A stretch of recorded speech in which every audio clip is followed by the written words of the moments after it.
Welcome to Get the Net, a fishing podcast that takes a deep dive into competitive events, fishing news, tips, tactics, and most importantly, interviews with some of the most interesting and in-tuned anglers from Canada to the central U.S. We're leaving no stone unturned to bring you the most raw and authentic dock talk. My name is Jamie Bruce. While my resume says bass, my frying pan says walleye, and I'm no stranger to the multi-species realm.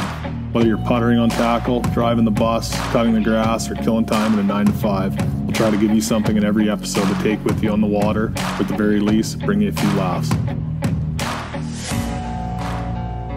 Okay, welcome back everyone to Get the Net. Around, I don't know, probably 9 or 10 by now. We're cooking along pretty good.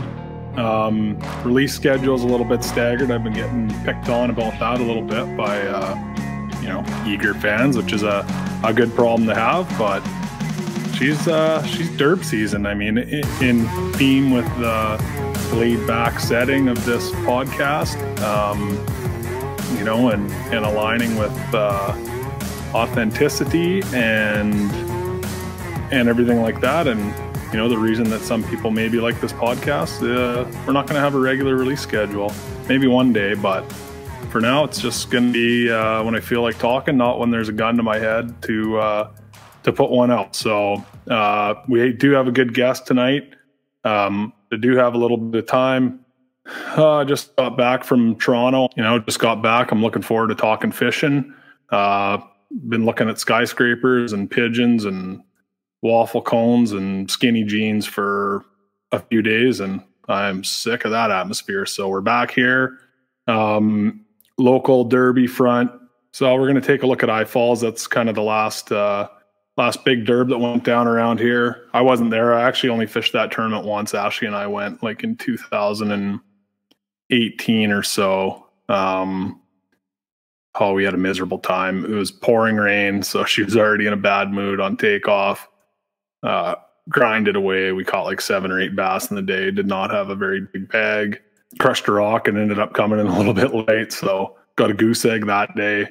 Put her on the trailer, took the double goose egg, so that's pretty good. Got dead last time I was there. But anyway, Billy Gooden and Brian Gustafson took first, so that's mint. It looked like a sweet derby, and like I said, I've been there before. There's a big tent ride. It's only 60 boats, but it's like, there's a good competitive field, and it's like super amplified. It's kind of like the I Falls KBI, full tent, full crowd, top 10 weigh in, hyped up announcer, radio coverage, live coverage. So it was really enjoyable to watch. We were out of town and got to watch that. Felt like we were there, so that was sweet. Good job, fellas. I guess it was super tough fishing there. And a lot of these lakes can have tough fishing and good results. So they had 38 and change to win. John Belaski, Eric Olson, 38 and change for second. A couple of Petersons, Travis and Craig, just under 38. Dingwall Samsel, just under 37. Billy Bright, 36. Goldie and Chad, 36. Dallin Riley, John Austin. There's a lot of good anglers here, and there's a lot of nice bags, but from the sounds of it, the fishing was pretty garbage. I don't know if it's because the season's kind of still behind, especially where last year was. Last year we saw record tournament weights in almost every tournament, so 17, 18 bags just seem underwhelming now, when in reality are good bags. But it sounded like it was tough out there. There were a lot of bags that had like 3 big ones and 2 little ones, or 4 and 1 kind of thing. So anyway, good job again, fellas. That was Billy Gooden's 3rd time winning that sucker. Billy's got a hat trick at a few of the tournaments now. I know he's won KBI 3 times. I'm sure there's some other ones, but 3's a bunch. 3's a bunch. So good job, fellas. And good job to anyone that's involved in that tournament there, because it is a spectacle, and so what we like to see. So sounds like a lot of the teams there were just hoping to qualify for the next year. Like I said, it's only 60 teams, so there's a waiting list, and everyone wants back in. So check that one out, ifallsbass.com. Not really much else on the local tournament front. The Dryden Bass tournament was canceled this year. Anyone that runs that was at a big party and a wedding the same weekend, so that just kind of got delayed for another year. ain't arguing with that. Got a big piece of timber to flex behind me from that place. Guess we're hanging on to that for another year. I'm sure we'll hand that up next year. But and we got the Bassmaster front. Bassmaster Elites just finished up their season. They went to Lake Wahi, South Dakota, and back-to-back with Mississippi River, Minnesota. And back-to-back that on the Mississippi River to finish her off. Lake Wahi was kind of a wild one. Our buddy Gussie blasted him on the first day at a 19 bag. He was ripping the Smeltinators, E-Man combo, and he was into the underspin too. That's kind of a little bit of a trick that word's getting out a little bit now. The orders are starting to fly off that, but deadly to see him blast him on a down home tactic, and he fizzled a little bit, but still had a good tournament. 20th. Fider and Robertson lit her up too. It was a lot of fun on live because it was really like not a real fun tournament to watch. It was kind of a weasel fest. You know, everyone was doing the same thing. The offshore was the only possible program, so every boat was off the bank. Lots of weasels, very little bites. So Fider and Robertson made it interesting. I spit my coffee out a couple times watching that, so it was good to have those boys up there cracking them. And buddy Austin Felix won it. I've stayed in touch with Austin a little bit since we roomed together at Cherokee. He's obviously a really good smallmouth angler. It was kind of only a matter of time before he got a win. So congratulations, bud. Good job. Yeah. Then they took her over to the Mississippi River. Another big day one by Gussie. And this isn't the Gussie cheering squad podcast, but he's a buddy from here and goes down there and lights him up. So yeah, we're going to cover it, especially if he's in the last two tournaments. I think he's been in the top 5 after day one. So big deal. Lots of live love, and you know, makes it a lot more interesting to watch for anyone up here. Chris Johnson, another Canadian, finished up second. Super narrow window. Lost by 4 ounces.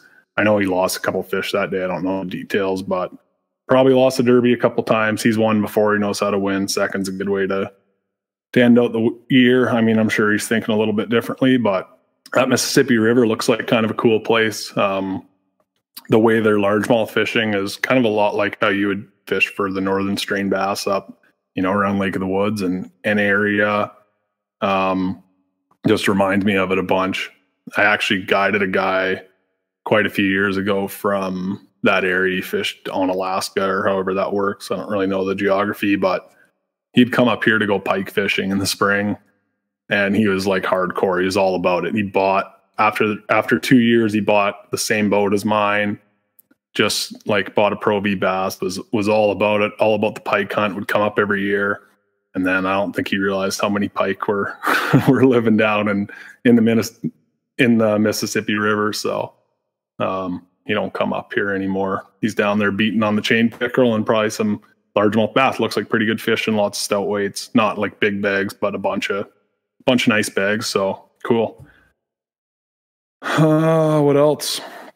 Yeah, getting a little bit closer to Lake Hartwell. I've got one more tournament before then. Bass for Bucks and Soon Arrows, always a highlight of the year. 126 boats this year. I think they opened up the waiting list. They usually cap it at 120. But yeah, you don't want to miss that one if you're thinking about fishing a tournament in September. But yeah, I'm a little bit guilty of looking past that. I'm itching to get back down to the US, which sounds a little funny. And by the time I get down there, I'll be like, why was I waiting for this? Because the fishing is going to be far worse. The weather's going to be way hotter. But whatever. I just like the journey. I actually picked up a co-angler. He's going to fish the Bass Opens as a co-angler. That's just this one tournament. Buddy from Atikokan, Cody Wood. So it'd be nice to have a buddy to drive down there with. And, you know, he might end up in Brandon Palaniuk or Gerald Swindle's boat or something like that. So it'll be cool to have him down there. We got some cool like ranch house, Yellowstone style place we're staying. When I was looking at like Airbnbs, I was just like, the parking's always a nightmare. So I just looked for the biggest open area I could, and it's like some kind of hobby farm or something. So there'll be a pretty interesting lube tube video coming out of that one, no doubt. Okay, before we get into our guest here, just gonna touch on a couple things. Got to remind you about www.btfishing.com. That's where you get at all the juicy smeltonator, underspins, clean jigs, marabou jigs, bee jigs, ned jigs, all the good stuff, clack shots, all that good stuff. Just for being a fan of the show, use promo code GetTheNet, save 10%, and you get free shipping over $99 too. We'll ship anywhere Canada and the US. And believe me, we ship some stuff out all around the place following these big tournaments. Not going to out any of the names, but it's a thing. So check that out. Again, that's www.btfishing.com. Promo code GetTheNet, all caps. And another thing too, I got to thank Sims Fishing. Came through, you know, put some tarps on the big rig here. Bunch of new threads. My first good rain suit I ever owned was a Sims Pro Dry in 2013. Just hanging it up now for a new one. Bunch of good stuff. I'm super excited. I finally have the booties that everyone's wearing. All I hear about these Sims booties. And I'm like, oh yeah, they probably go up to size 12 like every other shoe company does. Well, they actually carry up to a 15. I'm probably only talking to about one person right now that's relevant to. But I got some size 15 flops, some 15 booties. I'm actually a 16. They do fit a little bit big. So I could cram the old units into the Sims rubber boots. So I'm super pumped about those. And just a really cool company, heavy involved in conservation. You know, I've been familiar with them for years, and they're really all about like the fishing lifestyle that we all like. So obviously as quality as it gets for gear. And check it out. They sell them locally. Lake of the Woods Sports has a bunch of stocks. So check that out, sportsheadquarters.ca, or in store in Kenora, Winnipeg. Yeah, what else we got? Use sportsheadquarters.ca. The boys there, Brian and Dom, put a bunch of work into a new website. Get all your gear, and you may as well buy it from someone who's winning tournaments and another guy who's, you know, really plugged into the scene and a hard worker. So, you know, you're getting good advice there. It's not, you're not talking to some mall rat that hasn't seen the lake in 3 years and is telling you what the best rod and reel for a chatterbait are. But anyway, enough sponsor plugs. I can see this bee cake on the other end here. I'm gonna tap him in here. We've got Justin Jenkin from Assorted Meats. What's up, bud? How's it going? Holy, you're big dogging me with that lens. yeah, I had to get the good one going. This laptop that I bought didn't come with the camera, so I had to pull out the heavy artillery. Yeah, you're a real live loop tuber, man. Trying to be anyways. What's happening? You got the link okay? Yes, sir. Yeah. I gotta admit, I thought you were gonna have like a way more offside email address. I won't announce your email address on here, but it was mighty simple. yeah, I had to get like a super professional one. I got a couple of them that end with the number 69, and you know. I knew you'd have some of those skeletons in your closet. It actually, when I was chuckling about it earlier, just to myself, and actually quite a few years ago, I was guiding a guy. These guys were skids. Like they had, you know, they actually jammed on payment on Gussie after a couple of days. But anyway, they caught a bunch of big fish. I took pictures, and he's like, "Oh, just email them to me." I'm like, "Yeah, no problem, bud. What's your email?" Big Papa Poon 69 at hotmail.com. that should have been the first giveaway that you weren't getting that cash.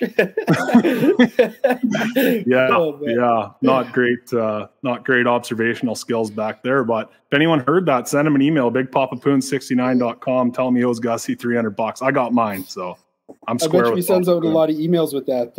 I mean, not a lot of emails, a lot of resumes with that email on it. This guy ain't really the resume type. I think he just shows up with a roofing rake and a pair of boots at the job site. Yeah, classic. What's happening on your end, man? Not too much, man. Just got back from the Great White North Friday and just kind of chilling. I'm doing the back and forth gig nowadays, so spending my time kind of like 50-50 between Nunavut and the dumpy old streets of Winnipeg. Yeah, which one do you like better? Definitely the north. The north is just beautiful. I'm just not built for the city, but this is just where things have taken me. And it's nice, though. It's nice having that little bit of both. You know, it's like a little yin and yang, and keeps things fresh and interesting. Yeah. Okay. Well, I'm sure if you're listening to this, you probably have heard of Justin before. He's kind of a recent YouTuber, but he's doing some crazy stuff in the Arctic. He's fishing in Nunavut, and doing all kinds of stuff. And I'm just trying to catch up too on what's going on with you. So tell me, man, what's the report? Are you like just going up there to fish, or are you working up there, or what's the deal? No, I still have the 9 to 5. We're not that far along the YouTube process yet, but maybe one day. So I'm going up there working. I work in healthcare, and I'm just using all my free time to kind of fish and try to make some content and do the damn thing. Yeah, you're lighting it up on there pretty good, man. Thank you. It's I'm having so much fun doing it. It's fantastic. Yeah, I mean, I'll be honest, I don't watch any YouTube really, like, unless it's like a Bassmaster thing or something like that. Like, I just don't put it on that much, but when your videos come up, I click on them. So yeah, that means so much, man. I appreciate that. That's a very small compliment, but I'm obviously not the only one doing that.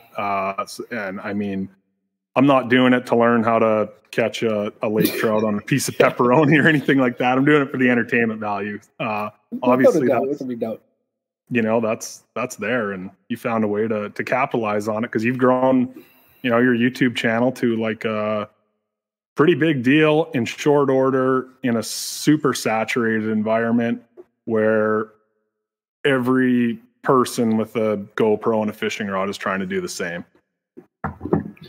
Yeah, I mean, it's I don't really know. I think like I myself have never like proclaimed to be an expert or anything. I just like going out there and having fun and being an idiot and doing the entertaining thing over the fishing. And I feel like anybody could really do it, just as long as you act yourself and just have a good time with it. It's you don't have to be like an expert fisherman you don't have to be like top dog. It's just yeah. Like there's you guys, like there's the Jamie Bruce, where you're going to tune in and get some tips and learn a lot about fishing. And then there's the Assorted Meats channel where you just come and sit back and have fun. Okay. There's a lot of in between.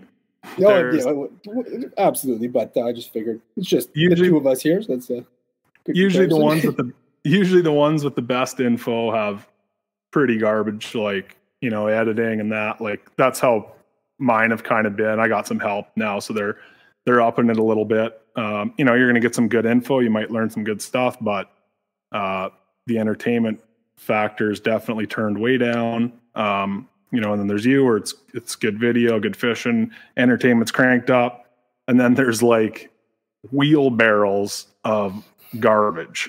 Yeah. So much of it that don't have any information, like any relevant or valid information or entertainment. Mm-hmm. And I don't know how it was for you, but like I was looking at it, when I started like watching YouTube, I kind of looked down on it a little bit, and I think a lot of people did too, and are paying for it now. Absolutely, yeah. I don't know how you felt about that back in the day. Like, how did you first start? Like when you're first like, okay, now I have to talk into the camera like someone that I might have been making fun of a year ago. Yeah, like I mean, it did seem Chuck E. Cheese back in the day, but like I guess YouTube's kind of proven itself. Like it's becoming such a huge means of consuming media. Like I don't know about you, but I watch lots of YouTube now. I told you, I watch you. Yeah, I mean, you're gonna make me blush, bro. I just I don't mean fishing specific. You won't even be able to tell where one starts and one ends. But even for like anything, like for not just fishing related, like when I have some downtime, I don't go turn on Netflix, or I don't go turn on cable TV or anything and watch that. I go to YouTube and just watch a specific little thing that I'm interested at the time, and my little peanut attention span, it can be like a 4-minute video where I can pay attention to the whole thing. But it did seem pretty. It was hard at first to like get over that awkwardness of, even though you're the only person. I was in Nunavut, nobody's around me for like 2 hours, and I still felt weird talking to myself, like as if like just felt weird. But I don't know. It's it gets easier and gets less strange. How about you? What do you think? Like, was it the biggest thing for me was I was like, you know, when I was doing it, I was like, okay, try to do this without like talking to the camera. And it's like, okay, no one likes that. It doesn't work. It doesn't, like, no. And then it was like, okay, I'm going to get chirped by my buddies 100%. Like, for sure. That's like for sure on the forefront. So for me, like, I had to wait until I had enough tournament credibility to where I could be like, okay, I could just do this now and just tell you to shut up. Yeah. Or like, exactly. I don't know. I don't have buddies that really go to the gym. I'll just whip them anyway. So that's kind of where that threshold was for me, but it was pretty hard. I don't know. Was it hard for you? I mean, a bit, yeah. Like, there's obviously the chirps from people, but I don't know. I think it's all out of love, and like, it's just it's par for the course, I guess. You know, the boys are going to chirp you. If it's not that, it's something else. But yeah, I'd say at first it was a little tough, but with every video, I feel like it gets easier. And like, I look back at some of the first videos that I did, and I just felt like a socially awkward little weirdo watching them. You know, it's like the progression, like it's like visible and tangible how much more comfortable you become just by like watching the old stuff. It's pretty wild. Yeah. Well, that's cool, man. And I watched it too, because like I said, we started kind of at the same time. Jay, I think, gave us both, you know, the Cole's notes of how to get it started, and I kind of watched it at the same time, and you cracked into, like, you know, where you live is obviously, or where you fish is up in Nunavut for giant lake trout that you can catch on a multitude of assorted housewares and belly meats and whatever the hell else. But we'll get into that.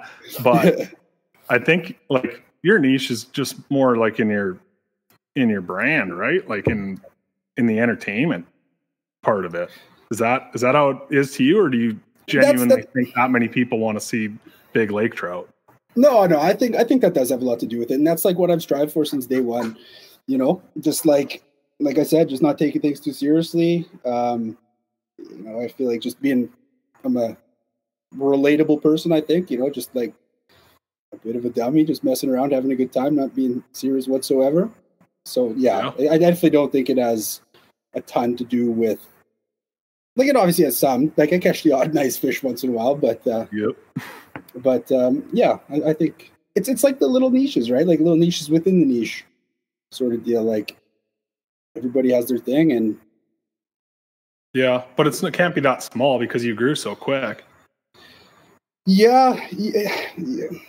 I think it's a combination. 10K is a big number these days in YouTube. Yeah, it's wild. It's almost surreal, kind of like thinking back and how fairly quick it did progress. I think it's like a multitude of stuff, like being in such a place that's so foreign. Like, Nunavut is a place that most people, like, a lot of people don't even know it's a part of Canada. Like our parents' generation, it wasn't even around. Like, it became its own thing in like 1999. So it's just a niche exotic spot where people don't get to see. So there's that, and there's a lot of really stupid fish that makes fishing so easy.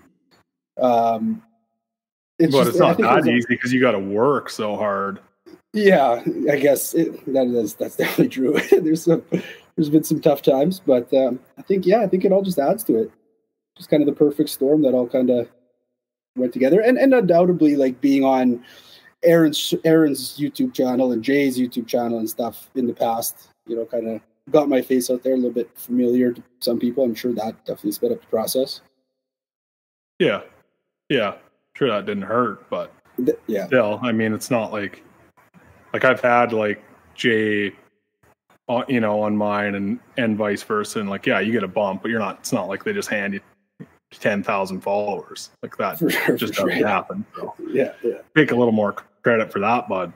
I appreciate that. So, man. Thank you. Yeah, no problem. That's why I'm here. Pump your tires. That's right. They're getting pumped. Boy, they're going to pop soon. You're into the gym again, or what's going on there? Yeah, buddy. You're all over the map on that.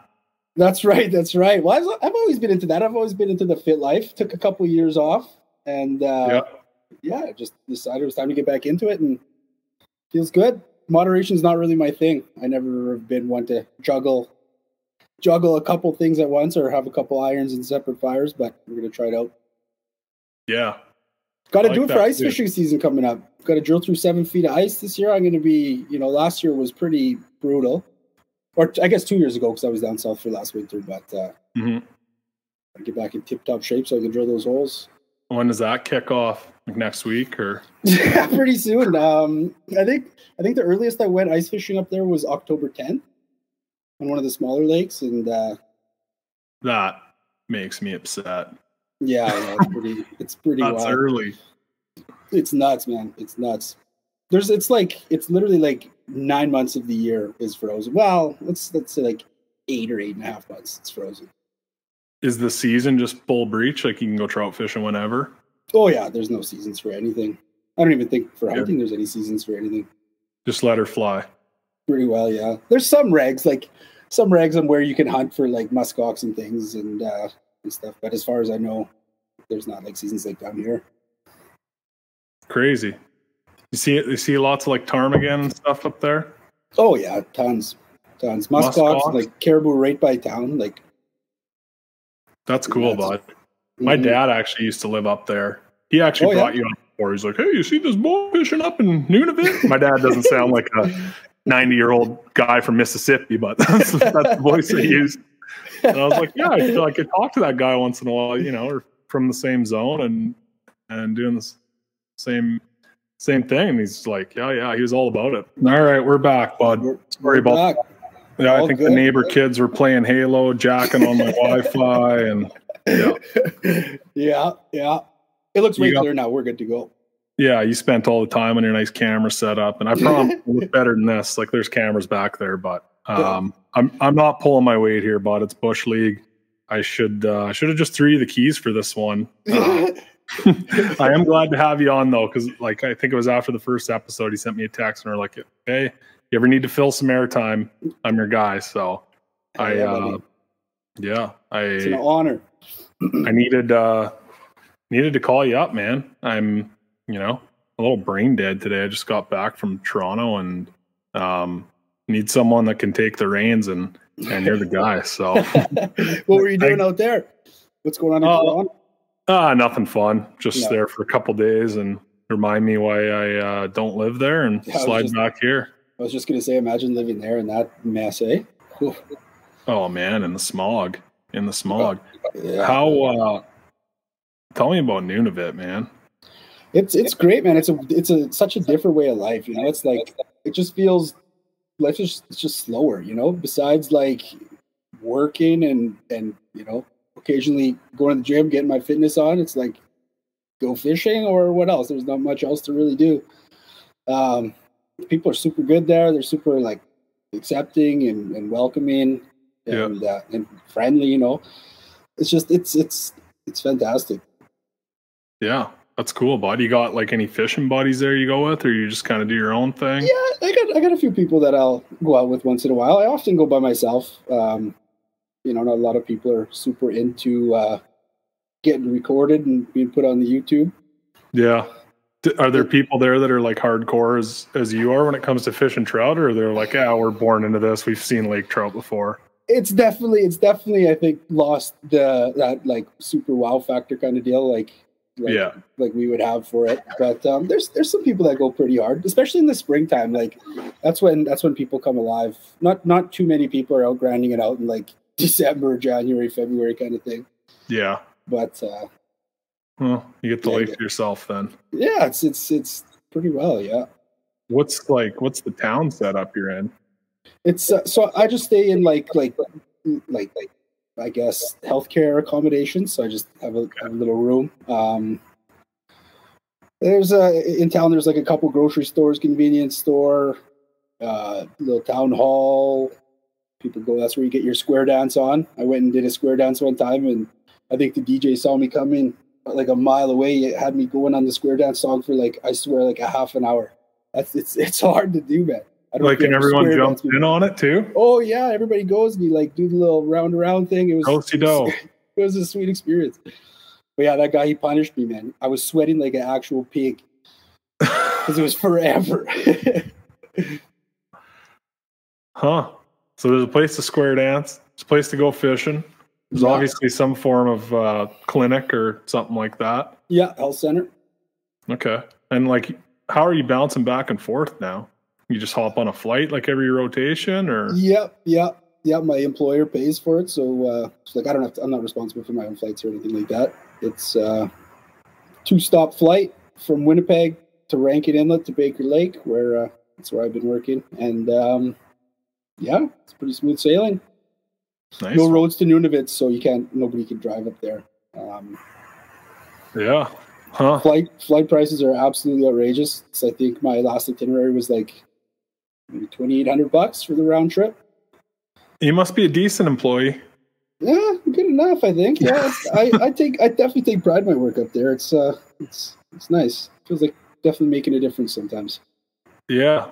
No, I'm sure they got their fair share of problems up there. I mean, that's a whole different avenue of problems.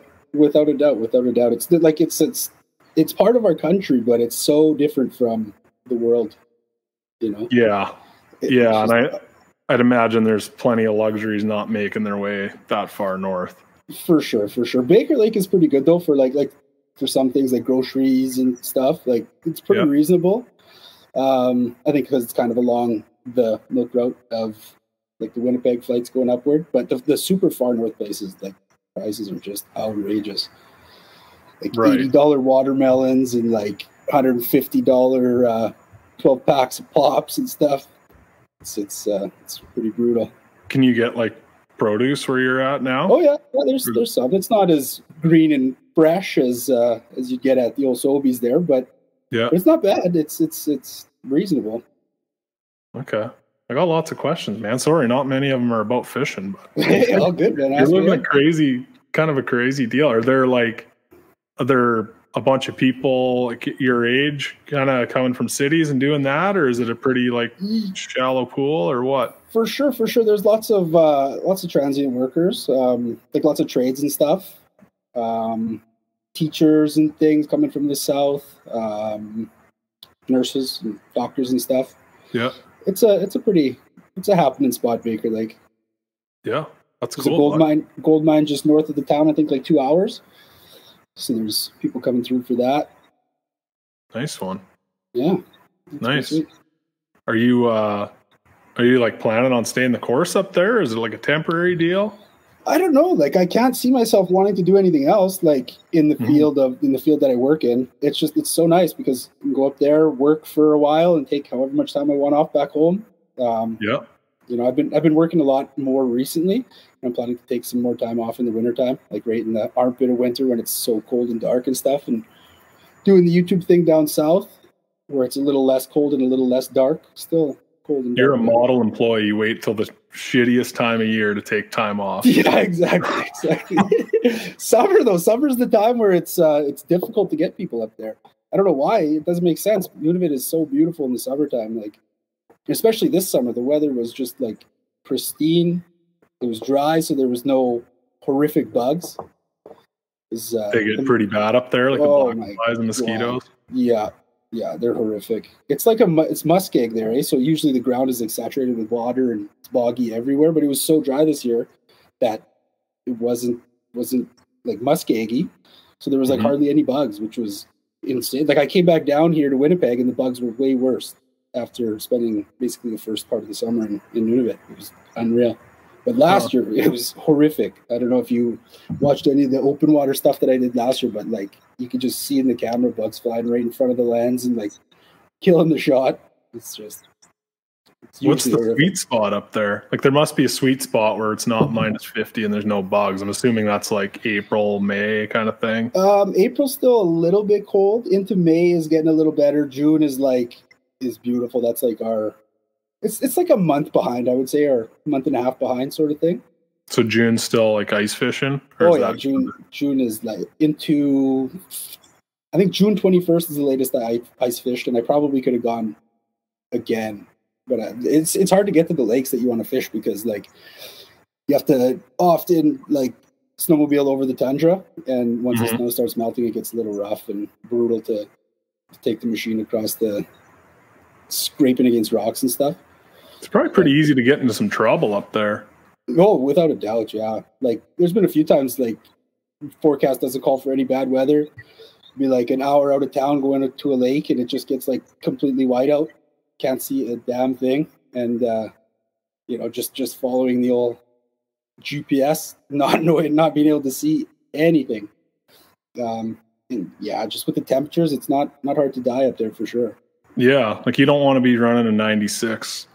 Yeah, well, that's exactly right. I thought that's what when I first got up there, I thought about getting something secondhand, but like, there's just no way. So yeah, went down to the grocery store and picked up a brand new Expedition.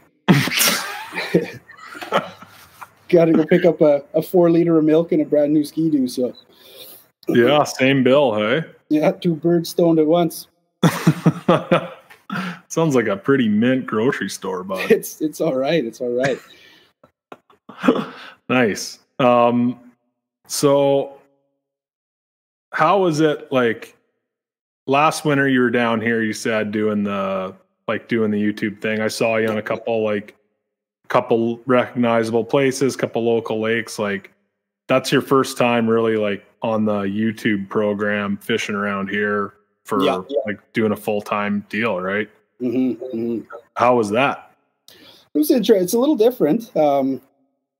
It's definitely more people around and got to be, you know, like a little more cautious of what you're showing in the background of videos. Right. I know I fished a few spots that you're used to frequenting kind of deal. And yeah, you know, so we were trying to be mindful and not show off your hot spot there. Up north, it doesn't matter. Like people are just totally open with spots. Everybody tells me the spot they caught their biggest lake trout out ever without even thinking about it. Yeah. So it's different. It's a different culture around fishing and stuff. And it's not like fishing for recreation up there. It's just not really a thing so much. People go and people don't often release fish much. No, you're playing for keeps. For real, yeah. That's what my father-in-law does. If we hit our limit, which is a lot, by the way, 4 walleye with 4 people in the boat is like gross to look at. Yeah, the stringer just looks like a whack and slack fest. Yeah, when the old boys finally get their limit, like that's it. Like rods are down, we're going home. It's like a contest. Yeah, I think it's our generation that really took on that whole like sport fishing for I guess bragging rights or whatever we were for. I don't even know anymore.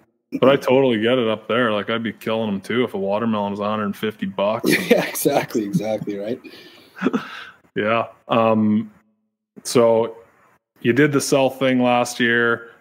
I saw you had you got to fish with some beauties. Yeah. You had Joe Cooper. He's the man. That guy is deadly as they get. Yeah. I was talking to him at KBI and I just stood there laughing for like an hour and a half. Oh yeah, without a doubt.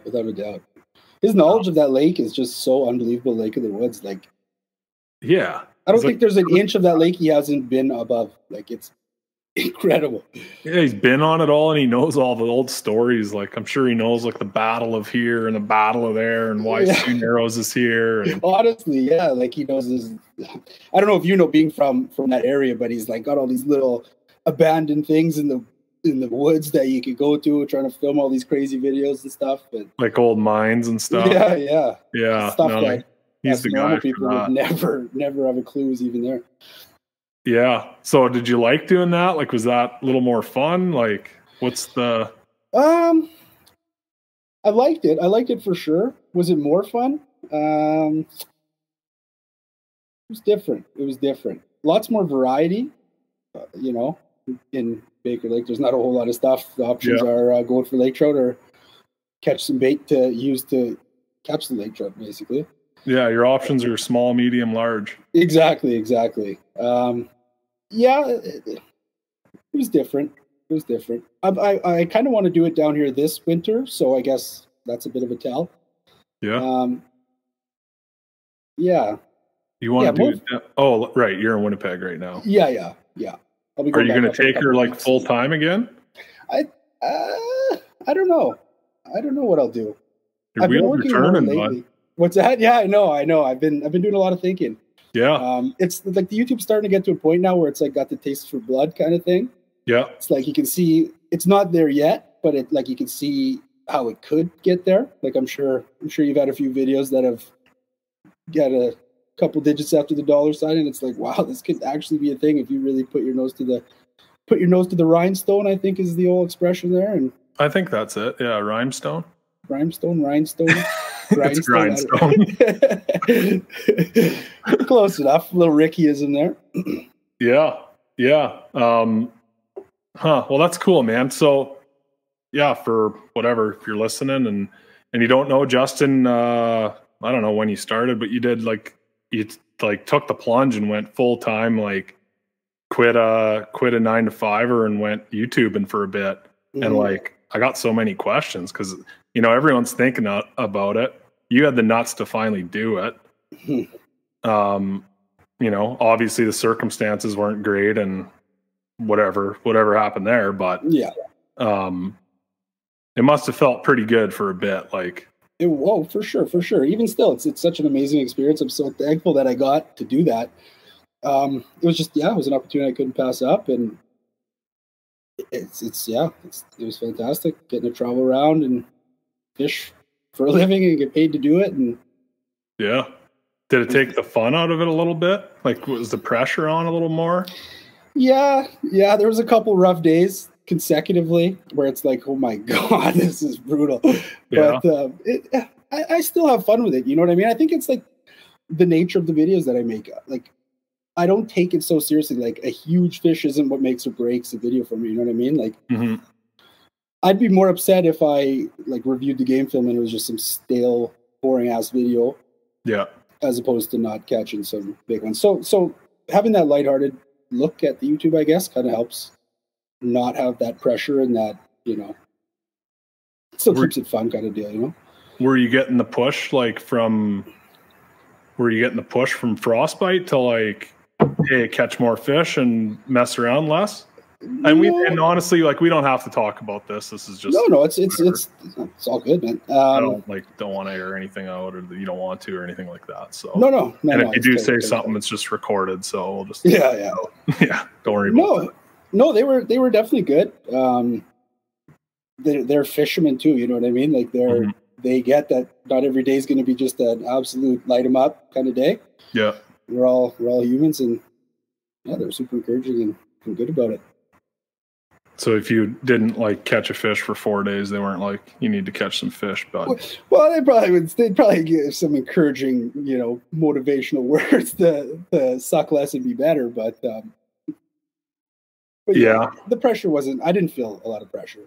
Okay, it looked like a freaking grind, like just like watching you. Yeah, I busted my ass. I definitely put in some work. I was doing it. Put on a lot of KMs on the truck. That's for sure. Yeah, bud. Did you learn anything, or are you just like, I want to get back up north? No, I definitely learned lots. It's all experience, right? Like I don't know about you, but I find with every video that I make, with everything that I edit, and you know, every time that I go fishing with the camera, it's like I feel like I learn a little bit, or I, you know, improve a little bit for the next time. So it was a fantastic experience. Yeah. Huh. Cool, man. Your brand was a little too spicy. Spicy. I like that. That's a good word. Yeah. A little too spicy. But, that was the deal there. Yeah, I kind of heard it and I was like, what? Like, because it was going good, and I'm like, okay, like obviously, you know, the entertainment value is recognized and the education and that, and I thought it was just the right amount of spicy. Yeah, I think it's just my myself as a person too. It's just built from a box of different parts, and just a little too spicy across the board. But it's okay, you know. Everybody has their different opinions on how this world operates and how things should go, and no harm, no foul. Yeah. Okay. I like it, man. I was jealous as shit of you when you put that up too. First I was like, okay, he's got some nuts, like he's going YouTube in full time in the winter. And I was like, you know, the wheel started turning. I was like, wow, that's like started at like the same time, and yeah, you're doing it. And I was like, oh, okay. Yeah, that's kind of just, I don't know. I think that's just who I am as a person. Like, I don't do anything like 50%. Like, you know, I just, it's send it or just don't even dip your toes. You know, it's all or nothing. Yeah, So no moderation. no, not at all. Like you said. Absolutely not. But I feel like that's kind of a little bit of a, maybe a blessing and a curse at the same time. I feel like it's a definite blessing for this whole ordeal, this whole YouTubing thing. And yeah, I'd say so for sure. And I mean, like, I would have to imagine that with that attitude and your personality, you'd probably make it, right? Like, isn't that? I would think so. I mean, I guess that's not really for me to say. I would love it if that happened. That would be fantastic, and that is the ultimate goal. The growth rate of your channel is like exponential. So, I mean, and that's just from catching lake trout. Yeah. I guess we'll see what happens. Stupid lake trout, though. Really dumb, stupid lake trout. Yeah, but you balance out the stupidness by catching them on like honey garlic pepperoni. Those were horny garlics, by the way. Horny garlics? Horny garlics. So, I mean, you're giving them an advantage. It's like going fly fishing. Yeah.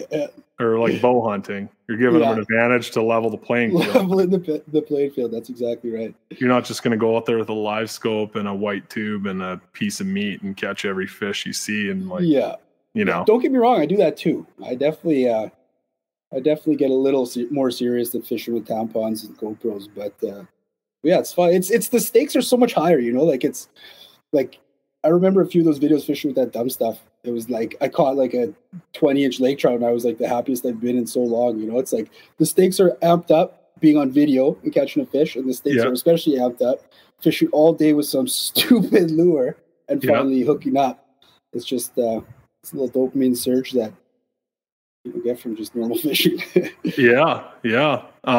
What's the craziest thing you caught one on? I think the GoPro camera was pretty outrageous. I wired up a coat hanger with some hooks and one spinner on the bottom with the GoPro rolling. It was like a black GoPro too. Yeah. It looked nothing like something a fish should eat. Yeah, you could have got like a Hero 2 and got a little like pearl in there or something. Yeah, exactly. No, I don't know what it is. Like, I think it's just if something's moving, they're going to bite it. They're savages, man. What you got any big plans for this year? You had to have been doing some tankering on some baits. For sure. I just made so I caught at the time it was my biggest lake trout ever on just a normal teaspoon. I drilled a hole in it. And yeah, I caught it was like a 40-incher, nice big one. Yeah, I watched that one. So I went out just the other day. I found a spot finally in the summer. Like summer's a lot harder. I haven't found any like super lights out spots like I have in the winter. But I finally found a crazy spot and went out with a buddy just after work kind of thing. We fished for like 3.5 hours and put 70 Lakers in the boat. But it was like a lot of smaller. It was unbelievable. Like you don't have time to catch 70 big ones in 3.5 hours. Well, exactly. It was so many, and I'm sure like there was a lot of like 10-pounders kind of thing. A few big ones, like you know, high 30-inches sort of deal. Yeah. But I feel like that spot probably has a whole bunch more gigantic fish on it, but the little dinks are just biting up the baits right away. Gotcha. Before they can eat it. So what I did was I crafted up a big, giant, like I don't even know why somebody would make a tablespoon like this big, but it's like I don't know if that's any scale there. And I rigged it up, and I'm gonna go troll that when I go back up. I'm going back up in a few weeks, so. Like a big meatball spoon for like a potluck or something. Yeah, but it looks identical to like a big old tablespoon. Like it doesn't seem like it has a lot of practical use other than for making it into a trolling lure. You'll troll it? Yeah. Well, it depends. It depends though. I guess it'll be getting closer and closer to the spawn when I go back up. So I might be able to cast that across. Like the spot that I found is like this reef kind of in the middle of the lake. Yeah. And they were like staging up towards the spawning areas when I left like last week or so. And I guess as the days pass, they're going to slowly move higher and higher up on that reef and do the nasty with each other. I think in like October or whatever. And so yeah, I guess it'll all depend where they're at when I get back, if I'll be trolling it or. But you're definitely going to catch one on that spoon. I think it's inevitable, man. Like the amount of fish that I caught, like 70 in 3.5 hours. Like I didn't even know that was possible. I don't think it would have been possible to catch more. Like, yeah, that's gross. What did the live scope look like? I didn't have the live scope up there. I wish I did though. You're giving them even more of a chance. I know, right? I know. Yeah, I couldn't imagine. I can't imagine what that spot would look like underwater. It was so many. Couldn't go like 2 or 3 minutes without hooking into a fish. Like I had, I chucked a what is it? Rapala shadow wrap. Those big. Oh yeah. Like the big Magnum, like the musky one. Yeah, the huge one. I had 2 10-pounders on either treble hook, casting it out across like 20 feet on the reef. Whoa. It's a super shad wrap, it's called. Super shad wrap, yeah, exactly. That's exactly what it was. Huh. That's bananas. It was crazy. It was like unbelievable. How do you even fish down here after that? I don't have a whole lot of big aspirations to go fishing right now. I'm just chilling at home. Yeah, like when we were gonna go in the winter, I was like, I've never even had a day of lake trout fishing that would impress this guy. I was like, what are we gonna do? It's different, man. It's different. Lakers are ruined for me for sure. Like, but I don't know. They're still fun. Like, I don't know. Yeah, what it is. I guess the draw for the south down here is the variety. You know what I mean? Like, you can't go bass fishing in Nunavut. There's nothing that even remotely resembles a bass up there. Like, what is the grayling like? What's the program on those? Those are like the only other fish, right? Yeah, they're pretty sweet. They're quite like beautiful fish. Obviously, they're super colorful and stuff, and yeah, you know, they're plentiful, but they lose their appeal after a bit. The water's like them much, eh? They're not bad. They're not bad. They're okay. You're leaning the other direction, bud. Without a doubt. They like, once you've caught a couple, you've caught them all, sort of thing. Although, like, to be fair, I think the world record grayling was caught not terribly far from that area on one of the rivers that connect to Baker. So there's like as big as they get around there. Okay. I just haven't really done a whole lot. Haven't had a whole ton of interest in it. Yeah. Are they shallow? Can you sight fish them? Yeah, you can definitely sight fish them. You can even sight fish the Lakers year round. Like, the water's so cold up there, they're in the shallows year round. Like, there's not ideally, not the hugest ones are going to be in the shallows because there's no rhyme or reason for them to be there. But yeah, they're around. Graylings are often in like turbulent water, like super fast moving stuff, oxygenated cold water. Yeah. So like streams and even like, so there's this lake, it's like the sewage lagoon, and it flows, like the water flows and filters through the river that goes from the sewage lagoon. Okay. So there's like big graylings that live in the old poopy water in these culverts, like stacked up. Yeah. Supposed to be like the most pristine place on earth and like the most prestigious fish, and they're in a dirty old lagoon. Yeah, I didn't say clean water on purpose. Cold and oxygenated, but not clean. No wonder you don't like those shitty fish. Yeah, exactly, right? Exactly. No pun intended at all, eh? Yeah. Okay, I get it now. I get it. Yeah, they're whatever. They're fun. Like in the springtime, I like it. But like right at the melt, when you can't really go on the lake or anything, it's still a little bit too icy. Huh. Crazy. It's crazy that you still like catching Lakers that much. They're just so, I don't know, man. Something about like seeing a huge head of a fish, like this old dinosaur looking thing. I don't know. I don't think it can ever get old. Like probably pretty similar to muskie guys, you know, like when they see a big muskie following up, like it's hard to lose that adrenaline rush. Huh. Well, that's cool, man. You might like ice fishing lake trout more than anyone on earth. It's possible, without a doubt. Like, because you're definitely the only person I know that's geared their job to accommodate that. Is that fair to say? That's fair to say, yeah. And then I certainly don't know anyone that would enjoy ice fishing for 9 months out of the year. Yeah. 6 months is long enough. Without a doubt. and like you're catching the same species constantly on a bunch of different stuff in a bunch of cool ways. I think you like lake trout more than anyone on earth. Is that, can I get a belt for that, like a championship belt? Yeah, I'll get you like start with a hat. Okay, I mean, it's got to be a contest. We'll work up to it. I need a couple more years logged of catching just Lakers for 9 months of the year. Yeah, well, that's cool, man. That's like in 1 year you probably catch more Lakers than anyone else catches in like a lifetime. Yeah, there could be some pretty high numbers days for sure. There's it's a little different, the lake trout population down here and up there. Is there a local listening right now and is like, no, I love lake trout more than anyone? I don't know. I don't know if anybody would argue that. Yeah, I think I probably got the belt for most time logged fishing in Baker Lake for sure. Yeah, they probably look at you like when it's minus 50 and they see you going by in your sled, like, what is this guy doing? Yeah, they're We've gone around a couple blizzards too, you know. Got to risk it for the biscuit for the content. And people are just like, you should not be doing that.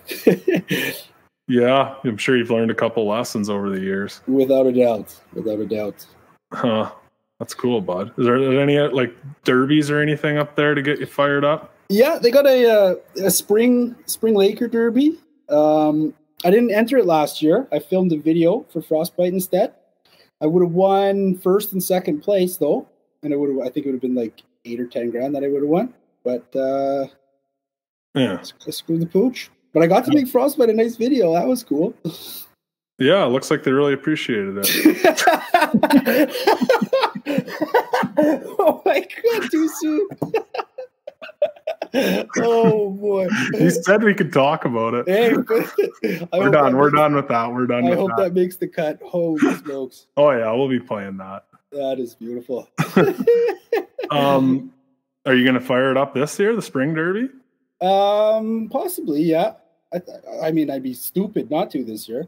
That's big money. Like I mean, 10 grand is what Bass for Bucks is going to be next weekend. Yeah, well, Baker's kind of like slack, I guess, for the prizes. Like, it's not as big as some places. Like, they're giving out ATVs, snowmobiles, and stuff in some communities. Like, so there's spring derbies are a big deal. Are they like Are they boat or ice fishing only? Ice fishing, yeah. It's usually May long weekend, I think, for most communities. Okay.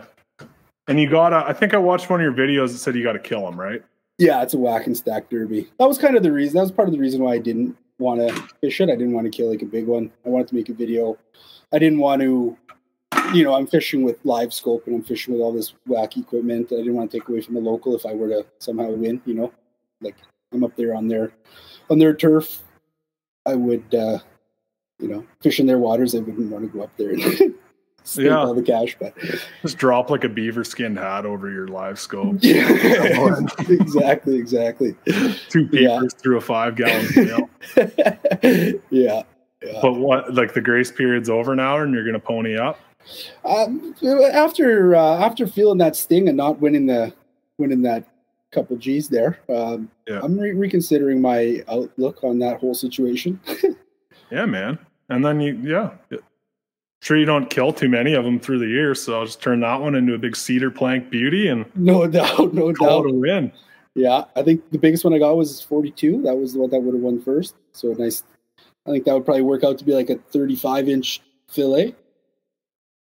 Yeah, that's not bad. Get like a 12, 14-inch fillet knife. You should be able to knock that down, no problem. Exactly. That's a lot of meat. Yeah, too much meat. Yeah, that's coming from me. Yeah, that's like, holy man. We killed a 12-pounder not that long ago. We were pike fishing and it swam through the tip ups and swallowed the Cisco, and we're just like, we can let it go and it's going to perish, or let's shore lunch this thing. And it was holy good day.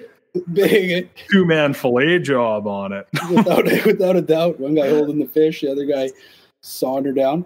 Yeah. So what's like a 42-inch or like a big fat one is probably like 40 pounds, right? It was, I don't know if it was 40. The biggest Laker I ever caught was 46 by 26, something like 46 by 25 and a half, and that was like it estimated to be like right around 40.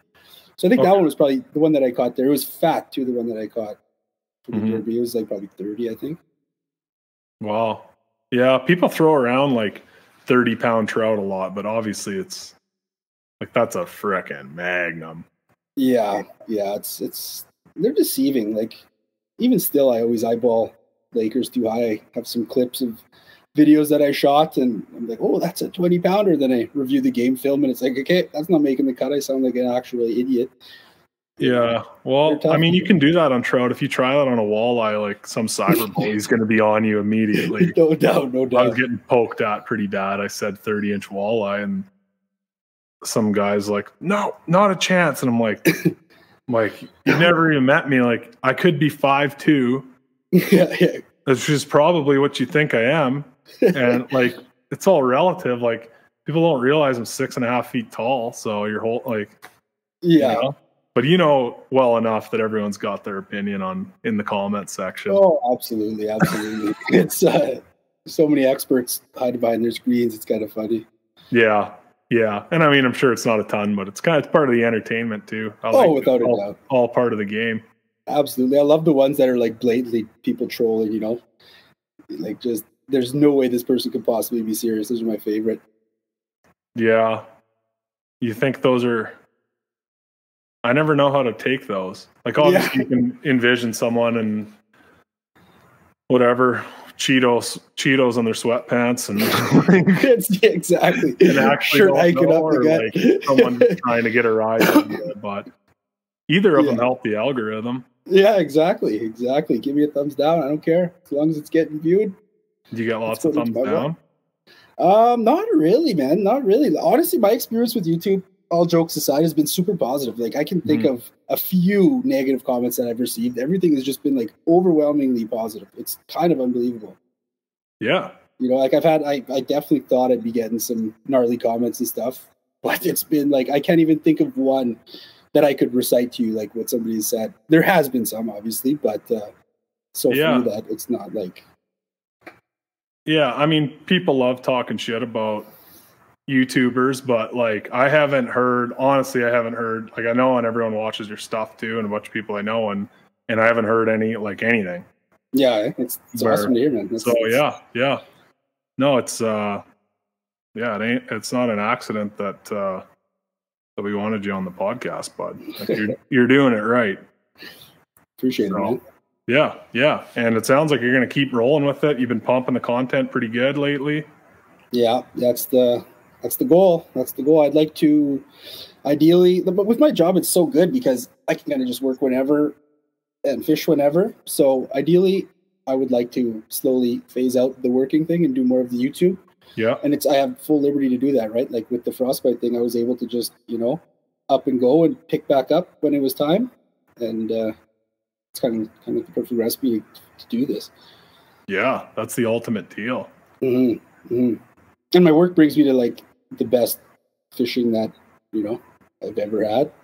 Yeah. So it's like, it's the perfect recipe. Okay, you got her dialed in then. I didn't realize you had her set up that good. That's sweet, bud. Mm-hmm, mm-hmm. What's the dating situation look like up there? I gotta know. Everyone's wondering. I dated a girl up there. She was from Regina, so that didn't work out, obviously. Yeah. But yeah, I mean, it's all right. You're not just like, when people picture in Nunavut, they just picture you like in a desolate, like, it's couple not 100 square foot house, just staring at the wall, waiting to go fishing with no one around. It can't be that bad. It's not like that. No, I remember before when I first was going up, I didn't know what to expect at all. Like, I was like thinking, do I need to bring like survival gear, like worst case scenario stuff? I brought like 5 lighters because I didn't know if I'd need. But I got up there, and it's there's everything you need to survive. Like, it's quite modern. Everything is. It's very likely not what you're envisioning. Okay. I guess would be the best way to put it. Well, I mean, from a YouTube standpoint, you should just keep selling it as that. Yeah, exactly. Not that you have been, but okay, cut, take that out. Yeah. Yeah, I mean, that would trip the algorithm like crazy. Because it's No, like, the way it's set up right now is like, you have to have like some kind of clickbait. Like, it's just, it just is how it is. Mm-hmm. You know, like so many videos and the people that do it for a living is like, oh, I risked my life for this, whatever. Shots fired. Oh, you've done that? No, I haven't done that. I can't stoop that low. No? No, I don't think I could. I don't have it in me. Or like winter camping. There was a time in YouTube where you had to go winter camping to be successful. Yeah. Like, I was so glad that I wasn't a full-time YouTuber at that time, because it was like, you know, 1 or 2 people did it because they thought it was cool. I know people that actually went winter camping like before it was a YouTube thing. Mm-hmm. And now they're like, I don't really want to do it. No, There's like, I'll drive down the ice road and see like 7 people winter camping. Everyone sees these YouTubers that are like, and I'm not throwing any shade. It's just the way it is. Yeah. And if I was a full-time lube tuber, I probably would have done it too. But like, you can't tell me it's that enjoyable. It's not. It's brutal. It's horrific. I did it because it's 24-hour sunlight up in the north, and like, you know, it had to be done. But I purposely didn't include winter camping in the title just because like I'm in the same camp as you. Like, I'm not about it. It's not enjoyable. I don't care if people want to do it, but you're selling it as something it's not just because you have to. Absolutely. Yeah, absolutely. Oh man, waking up and like, anyone listening to this, if you've never spent a night with a big buddy heater, it's like a steam room. Like, there's no exhaust. All the water from the ice is coming up. If you're lucky, you have an insulated ice fishing shack. Otherwise, it's just raining condensation. Yeah. You wake up soaking wet, go to step onto your nice little floor mats that you laid out the day before. There's like 4 inches of water underneath them. Floating. Yeah. Wrestling your bait. All you want is a shower and a coffee. And it's just, you're looking at all the stuff you hauled out there. And oh my God, I can't do it. I can't. It's rough. It's definitely not the greatest time. Not staying at the Hilton or anything, but it up there, it's so sweet. I got to fish like all night because, you know, spring and early summer, the lights don't go off. The sun doesn't set till I think probably like early August maybe. Did you sleep or did you just have a fish-a-thon? I slept for like two hours or so. Okay. Caught a couple dinks throughout the night that woke me up. Yeah. And then that's the video that I made there. That's the best video that I ever had by like a mile. I caught like a super huge laker shortly after I got up there. It was like a 43.5 incher. Whoa. It was huge, man. It was the most exhilarating thing. It fought for like 50 minutes too. It was absolutely bananas. Good thing you had your sleeping bag. No doubt, no doubt. I had to almost camp out another night. It took so long. Huh. That's crazy. I'll have to rewatch that one. You said it doesn't say winter camping in the title. I don't think so. I think I remember trying to like word it in a way that didn't say winter and camping. I think I might have wrote camping out, or I don't know. Yeah. I think that phase is done now anyway. I wonder what's next. I don't know, man. I don't know if it's done. Like, there's that Mav fella who makes like videos. He's getting like 1 million views camping out in his driveway in a bougie Japanese van. And like people are sucking it back, and like, and good for him. Like, yeah, he's got it made. Like, but that's like he started like with a fishing channel and then went over to like that, and that's just what he does. Yeah. Just dictated by it. Where if your passion is fishing, not being a YouTube star, exactly, then you're kind of limited and almost have to follow some of those trends. It seems like, for sure, and like. That's the thing that like I feel like I kind of struggle with even still is like, how do you make this different from the last one, and how does it not get stale and repetitive? And like, yeah, it's definitely a challenge. Like, you know, yeah, and kind of anything you do different just requires even more work on your end. Absolutely, adding another screen, adding like a Markham camera, adding whatever kind of crazy thing you got to catch them on. Just keeps leveling up and leveling up. But yeah, pretty soon it's gonna have to be some like 10 moving part deal. That's just something super wacky. Yeah. Oh well. sure it's going to work out for you, man. I'm looking forward to watching some more videos and tell our couple thousand viewers where to find you. Well, as JB Bruce mentioned, I'm Justin Jenkin. You can find me on YouTube, Justin Jenkin Assorted Meats. I also have an OnlyFans. Just kidding. I don't have an OnlyFans. Yeah. It's a thing. Hey, it is. Only fish. Yeah, that's me. I make YouTube videos.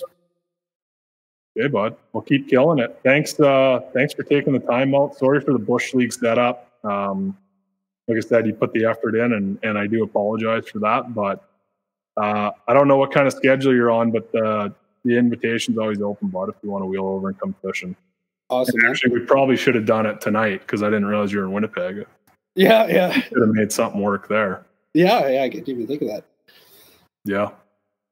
Okay, man. Time. Awesome, man. It was an honor. Thanks for having me, buddy. Okay, man. Thanks again. We'll talk to you shortly. You bet, buddy. Take care. See you, buddy.